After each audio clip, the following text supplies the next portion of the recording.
గెలిచిన తర్వాత కూడా కానియరు. అట్లాంటి ఒక అరాచకమైనటువంటి పద్ధతి. అదే పద్ధతిలో 3 సార్లు చాలా పాపులర్ ఓటు, తక్కువ ఓటుతో గెలవలే అరవింద్ కేజ్రీవాల్ గారు. 3 సార్లు కూడా అద్భుతమైనటువంటి 2 జాతీయ పార్టీలను మట్టి గరిపించి బ్రహ్మాండమైన మేయాటితోని గెలిచిండ్రు. ఒక particular election myself and Mr. Keshwarao garu, we were there in Delhi when the assembly election was going on. I requested KCR garu to go out. He went and made a round and came back. Arvind Kejriwal is hands down winning, sir. This was the statement given to me on that day. అనుకున్న ప్రకారంగానే చాలా పెద్ద majority, with large majority, Aam Aadmi Party has formed the government 3 times, not once. అక్కడ ఒక ఎల్జీని తెచ్చి lieutenant గవర్నర్ను గెలిచిన ప్రజాస్వామ్య ప్రభుత్వం నెత్తిన పెట్టి వాళ్ళకు ఊపిరాడకుండా చేసి, పనిచేయకుండా చేసి అనేకమైన దుర్మార్గ చర్యలకు పాల్పడుతున్నారు. చివరికి గతి లేక సుప్రీంకోర్టును ఆశ్రయించింది ఢిల్లీ గవర్నమెంటు, కేజ్రీవాల్ గారి నాయకత్వంలో గవర్నమెంటు.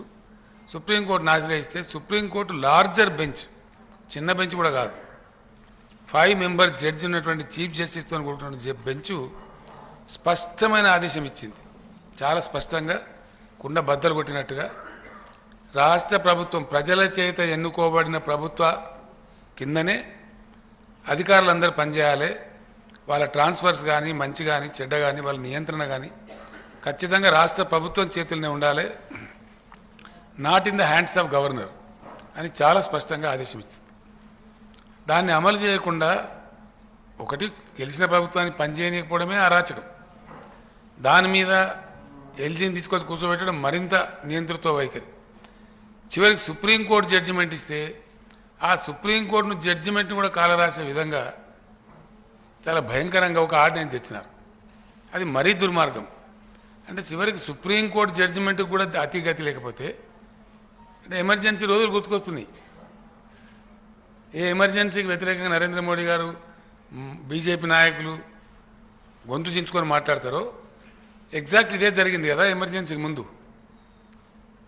అలహాబాద్ హైకోర్టు జడ్జిమెంట్ తర్వాత ఆ జడ్జిమెంట్ను నలిఫై చేస్తూ రాజ్యాంగ సవరణ చేసినారు. సేమ్ ఇదే మోడల్, ఇదే మోడల్లో అప్పుడు చేసినారు. ఆ రోజు దేశం, నేను అప్పటి నుంచి ఇప్పటిదాకా చెప్తా ఉన్నాను, ఆనాడు జయప్రకాష్ నారాయణ గారి నాయకత్వంలో మహా పవర్ఫుల్గా ఉన్నటువంటి ఇందిరాగాంధీ అనుకున్నటువంటి ఇందిరాగాంధీ గారిని ఇట్లా గిల్లి పాడేసింది దేశం, ఒక లోక్ నాయక్ జయప్రకాష్ నారాయణ యొక్క పిలుపు అందుకొని. అట్లాంటి ఉదాహరణలు ఎన్నో ఉన్నాయి. మళ్ళీ ఎవరైతే గెలిపించినారో ఇందిరాగాంధీ గారి ప్లేస్లో జనతా పార్టీని, వాళ్ళు తప్పులు చేస్తే మళ్ళీ వాళ్ళని గిల్లి పాడేసింది దేశం, రియాక్ట్ నాయక్ జయప్రకాష్ నారాయణ యొక్క పిలుపు అందుకొని. అట్లాంటి ఉదాహరణలు ఎన్నో ఉన్నాయి. మళ్ళీ ఎవరైతే గెలిపించినారో వాళ్ళు తప్పులు చేస్తే మళ్ళీ వాళ్ళని గిల్లిపడేసి మళ్ళీ ఇందిరాగాంధీ గారిని గెలిపించినారు. So India reacts as and when there is something wrong, something grossly wrong, the country reacts. ఇప్పటికైనా మేము కేంద్ర ప్రభుత్వాన్ని విజ్ఞప్తి చేస్తున్నాం, ప్రౌఢశానికి పోకుండా మీరు కూడా ఇందిరాగాంధీ అవలంబించిన ఎమర్జెన్సీ దారిలోనే ఉన్నారు. ఇప్పుడు డెఫినెట్గా మీకు వాళ్ళకి ఏం తేడా ఉందండి? ఎమర్జెన్సీ మీరు ఎట్లా నిందిస్తారు? ఇప్పుడు ఎమర్జెన్సీ ముందు కూడా సేమ్ ఇట్లాంటి సిచ్యువేషన్ ఉండే. అట్లాంటప్పుడు మీకు ఆ నైతిక హక్కు లేదు. మీరు we demand the prime minister to withdraw the ordinance yourself, or else we will all support Shri Arvind Kejriwal ji, will stand by him.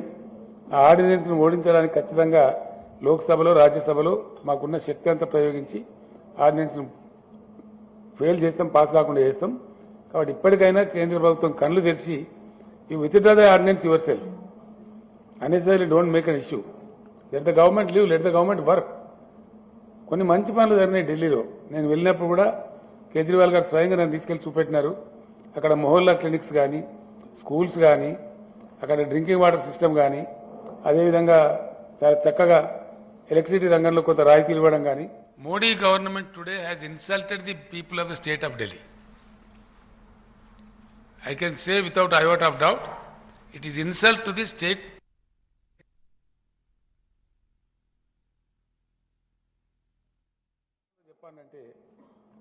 Modi government today has insulted the people of the state of Delhi. I can say without iota of doubt, it is insult to the state the Delhi state people. It is the public mandate. The government has not been nominated by anybody. Government has been mandated by the people of Delhi state. ఇది వ్యక్తులకు అరవింద్ కేజ్రీవాల్ గారు కాదు, insult to the people of Delhi. వాళ్ళు కూడా రేపు బుద్ధి చెప్తారు ఖచ్చితంగా బీजेपी ప్రభుత్వానికి. वो भी सबक सिखाएंगे. तो इसलिए हम लोग अनुरोध करते हैं मोदी जी, आप ऑर्डिनेंस विथड्रॉ कीजिए. ये अच्छा नहीं है. आप इमरजेंसी की बात ही फिर दोहरा रहे हो, वही बात ला रहे हो. देश में इमरजेंसी आने से पहले भी ऐसी स्थितियां थे. जब इलाहाबाद हाईकोर्ट ने एक जजमेंट दिया, उसके खिलाफ में ऐसे ऑर्डिनेंस जैसा कॉन्स्टिट्यूशन अमेंडमेंट करके गड़बड़ किए थे. उसके बाद प्लस फॉलोड बाय इमरजेंसी. आप भी उसी रास्ते में हो. भाजपा के नेता हमेशा गला पाड़ पाड़ के बोलते हैं कि भाई इमरजेंसी के काले दिन, इमरजेंसी के काले. आप कौन से अच्छे दिन है? ये क्या अच्छे दिन है? इमरजेंसी के काले दिन से भी बुरा है. It's worse than emergency. You are not allowing the peoples elected, very popularly elected Delhi government to function.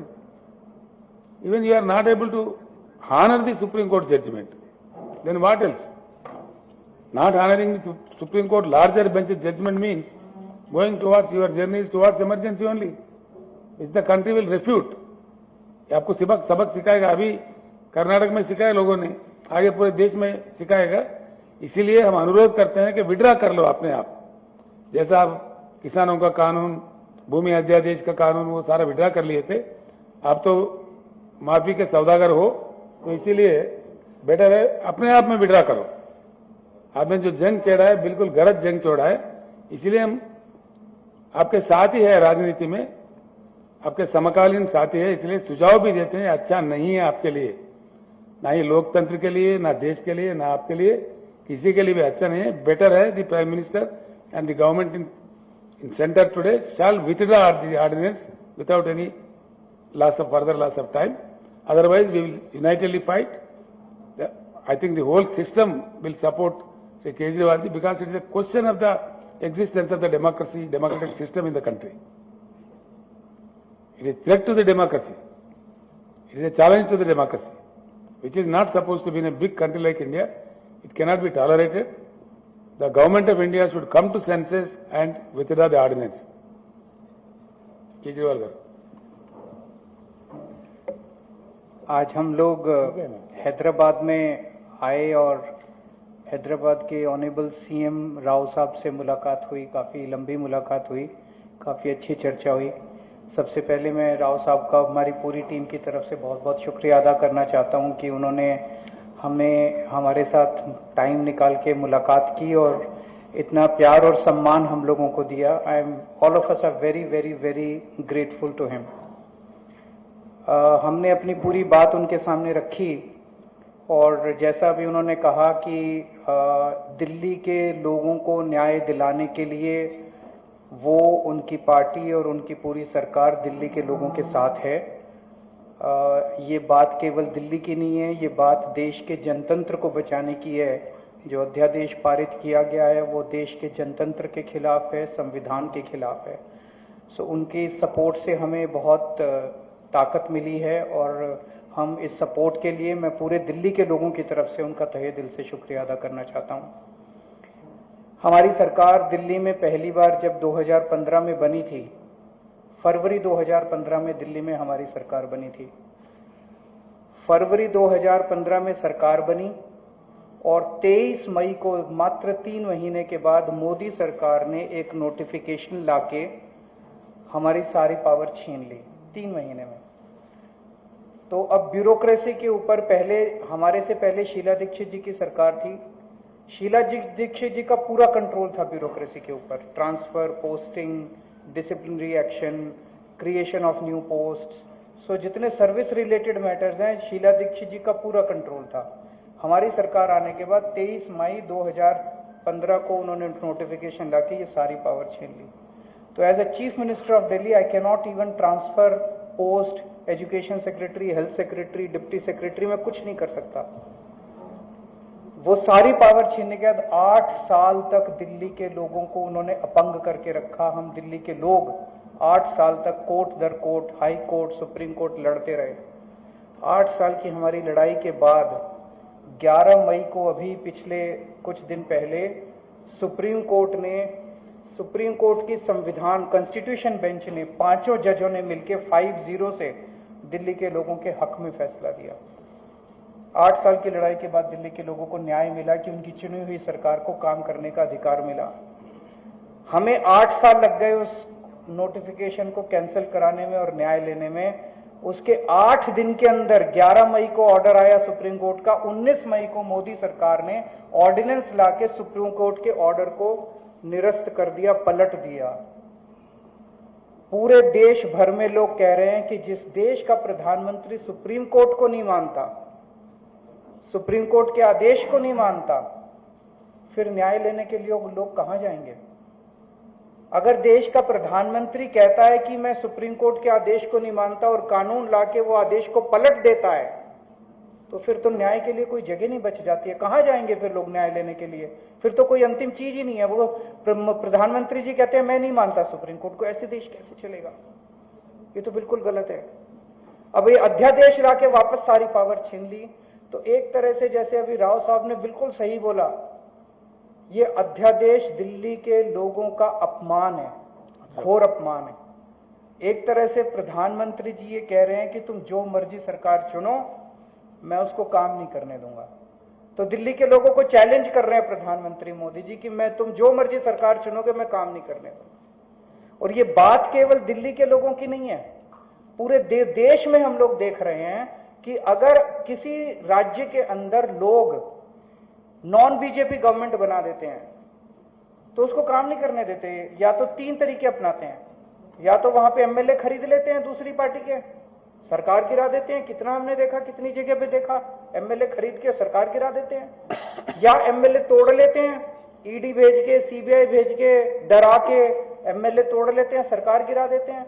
या फिर ऑर्डिनेंस ले आते हैं गवर्नर के जरिए, गवर्नर का गलत इस्तेमाल करके सरकार को तंग करते हैं। जैसे आप लोगों के गवर्नर आपके बिल नहीं पास होने देते, काम नहीं करने देते उन लोगों को। तो इस तरह से मैसेज ये है कि अगर कोई भी राज्य के लोग नॉन बीजेपी सरकार बनाएंगे तो हम उसको काम नहीं करने देंगे, सरकार तोड़ देंगे। ऐसे देश नहीं चल सकता। ये तो बहुत खतरनाक स्थिति है पूरे देश के सामने। मैं जो पूरे देश भर में घूम रहा हूं समर्थन मांगते हुए, मैं केवल अपने लिए समर्थन नहीं मांग रहा, मैं देश के संविधान के लिए और देश के जनतंत्र के लिए समर्थन मांग रहा हूं। हमारे जो स्वतंत्रता सेनानियों ने लड़ाई लड़ी थी, वो ऐसे भारत के लिए लड़ाई थोड़ी लड़ी थी कि एक पार्टी आएगी सेंटर के अंदर, वो पार्टी बस एक ही पार्टी का पूरे देश के अंदर राज होगा। जिस तरह से आज इन्होंने माहौल बनाया हुआ, फिर तो एक प्रधानमंत्री और 31 गवर्नर बस वो चला लें इस देश को, फिर मुख्यमंत्री बनाने की क्या जरूरत है? फिर चुनाव लड़ने की करने की क्या जरूरत है? फिर तो ये तानाशाही होगी। इस तानाशाही के खिलाफ हम लोग लड़ रहे हैं। राज्यसभा के अंदर जब ये बिल आएगा, राज्यसभा के अंदर बीजेपी के पास मेजॉरिटी नहीं है। बीजेपी के out of 238 MPs, BJP has only 93 MPs. BJP के पास मेजॉरिटी नहीं है। मैं फिर से शुक्रिया अदा करता हूं राव साहब का। अगर हम सब लोग नॉन बीजेपी पार्टीज इकट्ठे हो गए तो इस बिल को हम राज्यसभा के अंदर गिरा सकते हैं। और अगर ये बिल गिर जाता है तो पूरे देश के लोगों को विश्वास हो जाएगा कि 2024 के अंदर मोदी सरकार वापस नहीं आ रही है। ये इसका सेमीफाइनल होगा 2024 का। ये कॉन्फिडेंस देगा पूरे देश के लोगों को कि मोदी जी को हराया जा सकता है। तो ये जनतंत्र को बचाने की लड़ाई है, देश की आजादी को बचाने की लड़ाई है। बहुत बहुत धन्यवाद, बहुत बहुत शुक्रिया। मैं माननीय मुख्यमंत्री तेलंगाना के चंद्रशेखर राव जी का बहुत बहुत आभार व्यक्त करता हूं कि उन्होंने हमें यहाँ बुला के घर पे मान सम्मान दिया, इज्जत दी। आम आदमी पार्टी के नेशनल कन्वीनर और दिल्ली के मुख्यमंत्री अरविंद जी और हमारे राज्यसभा के 2 सांसद संजय सिंह जी और राघव चड्ढा जी। जैसा कि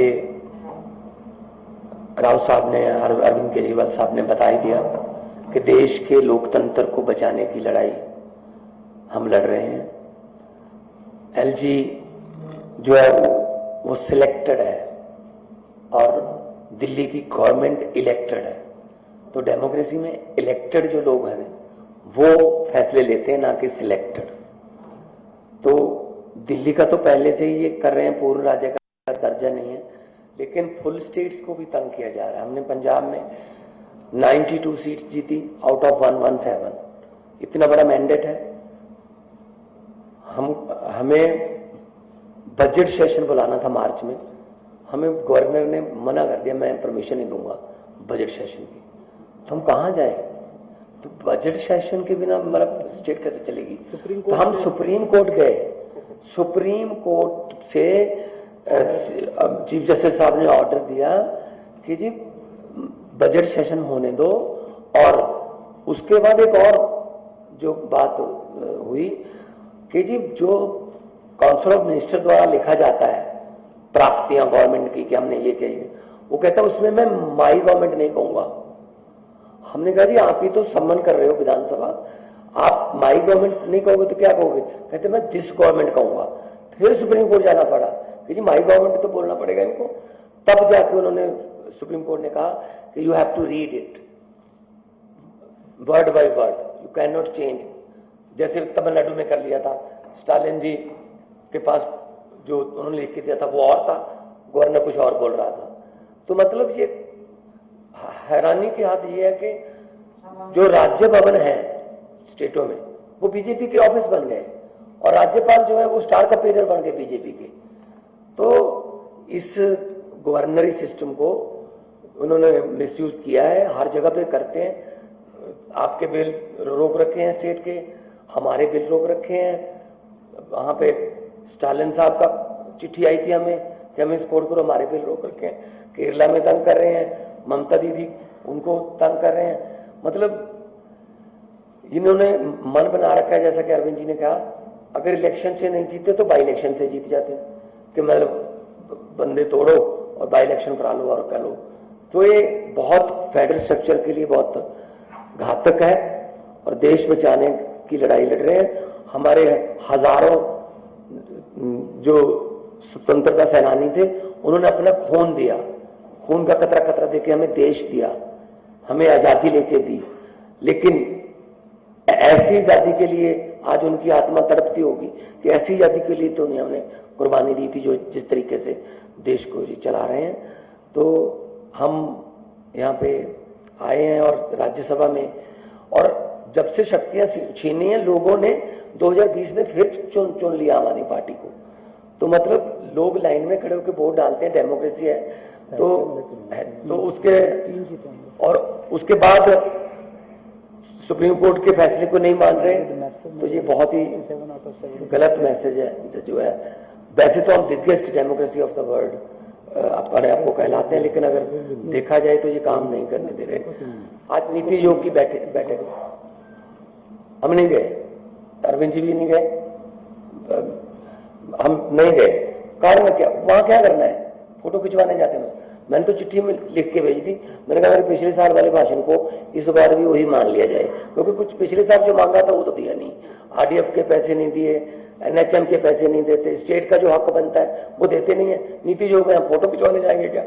मतलब ये मीटिंग करते हैं लेकिन चलाते अपनी मर्जी से हैं, और ऐसा नहीं होगा।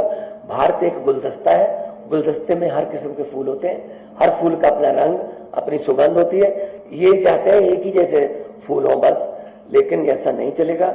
जो देश भारत जो है एक माला है, और माला के जो मन के हैं वो अलग अलग होते हैं। इसीलिए मल्टी कल्चर कंट्री हमारा है, हर स्टेट की अपनी भाषा है, अपना कल्चर है, और इसको बचाने के लिए हम आज आए हैं। और मैं धन्यवाद करता हूँ जिन्होंने हमें यहाँ बुला के इज्जत तो दी। इससे पहले भी किसानों ने जो आंदोलन किया था, तो इन्होंने मुख्यमंत्री तेलंगाना आए चंडीगढ़ में, 700 से ज्यादा इन्होंने जो शहीद हो गए थे किसान, उनको 2-2 लाख रुपए के चेक भी दे के आए हैं। तो हम लोग पूरे देश को एक मानने वाले हैं। जहां अच्छा काम हो रहा हो वहां हम जाते हैं। मैं चेक डैम देख के गया था, 2 दिन की मैं विजिट किया था। चेक डैम कैसे बने, हम भी अपना पानी जो है पंजाब का ग्राउंड लेवल पर बचाने के लिए, अच्छी चीज सीखने के लिए कहीं भी जाना पड़े जाएंगे। अपने देश को नंबर 1 बनाना है तो हमें इकट्ठे होकर काम करना पड़े। Thank you.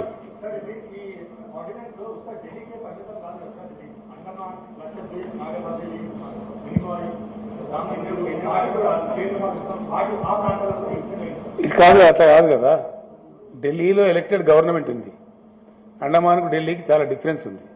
That you should know. those central territories are clearly under the rule of LGs, the direct control of Government of India. But here, it's a very popularly elected government. The government is allowed to function independently like any other state government. That's the order of the Supreme Court, abundantly clear, abundantly. The question here is, if the Government of India doesn't honor the Supreme Court, then what will be the fate of the country? Yes. You don't do it yourself, you don't oblige democracy. Even at the instance, at the judgment of Supreme Court, if you don't react, don't act accordingly, then what is the fun? ఎక్కడ తీసుకుపోతారండి దేశాన్ని? ఏం చేయదలుచుకున్నారు? ఈ గవర్నర్లు ఏంది, ఇదంతా ఏం జరుగుతుంది దేశంలో? గవర్నర్ పిలవడం గవర్నర్ బాధ్యత. ఏది? బడ్జెట్ చేసి పిలవడం స్టాట్యూటరీ ఆబ్లిగేషన్. 31st మార్చ్ లోపల ఒకవేళ లేని పరిస్థితి ఉంటే, పాస్ అయ్యే పరిస్థితి లేకపోతే 1 లైన్ చెప్పి, రెస్యూజరీ పవర్ స్పీకర్ దగ్గర ఉంటాయి, 1 లైన్ చెప్పి దాన్ని పాస్ చేయాలి, స్తంభించిపోతుంది వ్యవస్థ. అట్లాంటి వాడి కోసం పెట్టినటువంటి ఒక అలంకారప్రాయమైన గవర్నర్ పోస్టులను నేను బడ్జెట్ నేను పెట్టనియా, బడ్జెట్ పాస్ కానియా అని ఒక పంజాబ్ గవర్నర్ ముఖ్యమంత్రి గారు మీ ముందే చెప్పారు కదా. సుప్రీంకోర్టు పోయి బడ్జెట్ ప్రవేశపెట్టి ఆర్డర్లు ఇచ్చే దిక్కుమాలిన గవర్నమెంట్ ఎప్పుడైనా చూసినామండి ఇండియాలో? ఇంత దౌర్భాగ్య పరిస్థితి ఉంటుందా? ఇంత సెన్స్లెస్ ఎప్పుడైనా చూసినామా? ఇక్కడ దురదృష్టం ఏంటంటే, ప్రజాస్వామ్యం పరిణతి చెందుతున్న కొద్దికి మెచ్యూరిటీ లెవెల్స్ పెరగాలి. Democratic maturity levels shall grow. అట్లాంటిది ఉల్టా రివర్స్ అయిపోయి ఆటవిక రాజ్యంలాగా, పాశవిక రాజ్యంలాగా. నిన్నగాకముందే కర్ణాటకలో ప్రజలు కర్రుగాల్చి వాద పెట్టారు. వంగి వంగి ఫర్షీ చాలా మంది వెనకడ భూమి మీద దండం పెట్టారు. ఆ వంగి వంగి కోతి దండాలు పెట్టినా కూడా తీసి చంపి పడేసారు అక్కడ. దాన్ని చూసినా కనీసం బుద్ధి రావాలి. ఈ పద్ధతి కాదు, మేము చేస్తున్న పని కరెక్ట్ కాదు, ఒక పక్క ప్రజలు తిరస్కరిస్తున్నది. రానే లేదు, వచ్చి ఢిల్లీలో ఆర్డినెన్స్ ఇష్యూ చేసింది. ఇది సుప్రీంకోర్టు జడ్జిమెంట్కి వ్యతిరేకం. That is what we are condemning. మీకు గౌరవం లేదు, దాని మీద కోర్టు పోయినారు, కోర్టు జడ్జిమెంట్ ఇచ్చింది, కనీసం అది కూడా హానర్ చేయరా? ఇది అన్నిటి కాదు ఇచ్చింది, జడ్జిమెంట్ వచ్చింది అన్నిటి మీద కాదు మిస్టర్ రాహుల్. జడ్జిమెంట్ వచ్చింది ఢిల్లీ గవర్నమెంట్ మీద, కోర్టుకు వెళ్ళింది కూడా Delhi government. Thank you thank you thank you thank you.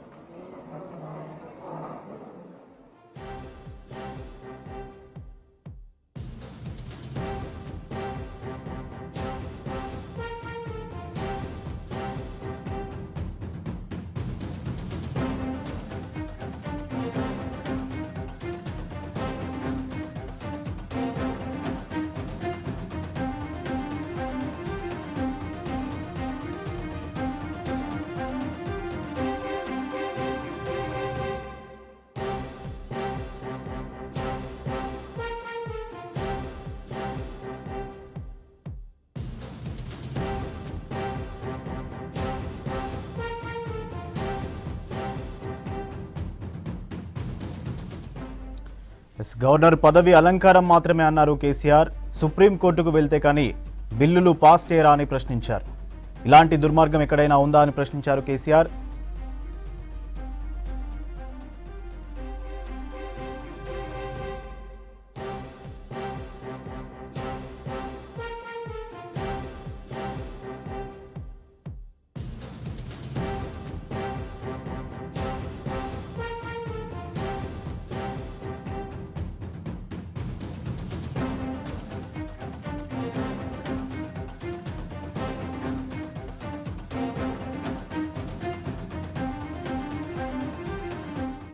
Supreme Court abundantly clear, abundantly.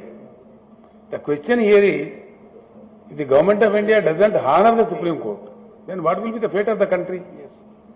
You don't do it yourself, you don't oblige democracy. Even at the instance, at the judgment of Supreme Court, if you don't react, don't act accordingly, then what is the fun? ఎక్కడ తీసుకుపోతారండి దేశాన్ని? ఏం చేయదలుచుకున్నారు? ఈ గవర్నర్లు ఏంది, ఇదంతా ఏం జరుగుతుంది దేశంలో? గవర్నర్ పిలవడం గవర్నర్ బాధ్యత. ఏది? బడ్జెట్ చేసి పిలవడం స్టాట్యూటరీ ఆబ్లిగేషన్. 31st మార్చ్ లోపల ఒకవేళ లేని పరిస్థితి ఉంటే, పాస్ అయ్యే పరిస్థితి లేకపోతే వన్ లైన్ చెప్పి రిసీవరీ పవర్ స్పీకర్ గారు ఉంటాయి, వన్ లైన్ చెప్పి దాన్ని పాస్ చేయాలి, స్తంభించిపోతుంది వ్యవస్థ. అట్లాంటి వాడి కోసం పెట్టినటువంటి ఒక అలంకారప్రాయమైన గవర్నర్ పోస్టులను నేను బడ్జెట్ నేను పెట్టనియా, బడ్జెట్ పాస్ కానియా అని ఒక పంజాబ్ గవర్నర్ ముఖ్యమంత్రి గారు ఇప్పుడు మేము ముందే చెప్పారు కదా, సుప్రీంకోర్టు పోయి బడ్జెట్ ప్రవేశపెట్టి ఆర్డర్లు ఇచ్చే దిక్కుమాలిన గవర్నమెంట్ ఎప్పుడైనా చూసినామండి ఇండియాలో? ఇంత దౌర్భాగ్య పరిస్థితి ఉంటుందా? ఇంత సెన్స్లెస్ ఎప్పుడైనా చూసినామా? ఇక్కడ దురదృష్టం ఏంటంటే ప్రజాస్వామ్యం పరిణతి చెందుతున్న కొద్దికి మెచ్యూరిటీ లెవెల్స్ పెరగాలి, democratic maturity levels shall grow. అట్లాంటిది ఉల్టా రివర్స్ అయిపోయి ఆటవిక రాజ్యంలాగా పాశవిక రాజ్యంలాగా నిన్నగాకముందే కర్ణాటక ప్రజలు కర్రుగాల్చి వాద పెట్టారు, వంగి వంగి ఫర్షీ చాలా మంది వెనకడ భూమి వెనకడ దండం పెట్టారు. ఆ వంగి వంగి